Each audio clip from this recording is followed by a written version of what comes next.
సంవత్సరాల తరబడి ఎన్ని మందులు వాడినా మీ మోకాల నొప్పులు తగ్గట్లేదా? ప్రాణ పెయిన్ క్లినిక్ లో అత్యాధునిక చికిత్స. ఆంధ్రప్రదేశ్ కు తలమానికమైన పోలవరం ప్రాజెక్టు పనులు స్టేటస్ తెలుసుకునేందుకు చంద్రబాబు రెడీ అయ్యారు.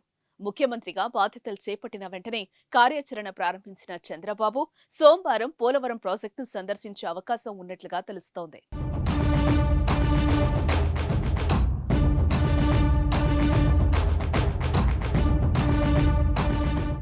పోలవరం ప్రస్తుత స్టేటస్ పై సమగ్ర నివేదిక కోరనున్నారు.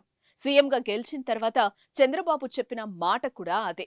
రాష్ట్రానికి రాజధాని నిర్మాణం ఎంత అవసరమో పోలవరం ప్రాజెక్టు కూడా అంతే అవసరమని అన్నారు.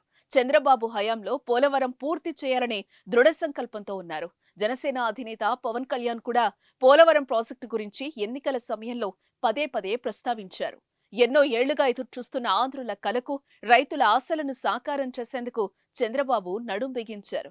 ఈ క్రమంలోనే సచివాలయంలో జలవనరుల శాఖ అధికారులతో సమావేశమైన సీఎం పోలవరం సహా వివిధ ఇరిగేషన్ ప్రాజెక్టుల నిర్మాణాల వివరాలు అడిగి తెలుసుకున్నారు.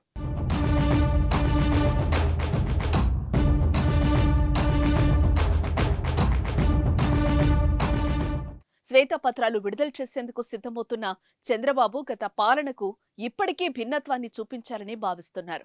సమయపాలన ఖచ్చితంగా పాటించాలని నిర్ణయించుకున్న ఆయన ఉదయం 10 గంటల నుంచి సాయంత్రం 6 గంటల వరకు సచివాలయంలోనే ఉండాలని నిర్ణయించుకున్నారు. నిరంతరం సచివాలయానికి రావాలని తనను కలిసిన మంత్రులకు కూడా చంద్రబాబు సూచించారు. శాఖలపై పట్టు పెంచుకోవాలని, పరిపాలన పరంగా పూర్తిస్థాయి అవగాహన తెచ్చుకోవాలని దిశానిర్దేశం చేశారు. జిల్లాల్లో, నియోజకవర్గాల్లో కొత్త మంత్రుల పర్యటన పూర్తయ్యాక తొలి మంత్రివర్గ సమావేశం నిర్వహించే అవకాశం ఉంది. పోలవరం పర్యటన పూర్తయ్యాక శాసనసభ సమావేశాలు నిర్వహించాలని కూడా ప్రభుత్వం యోచిస్తున్నట్లుగా తెలుస్తోంది.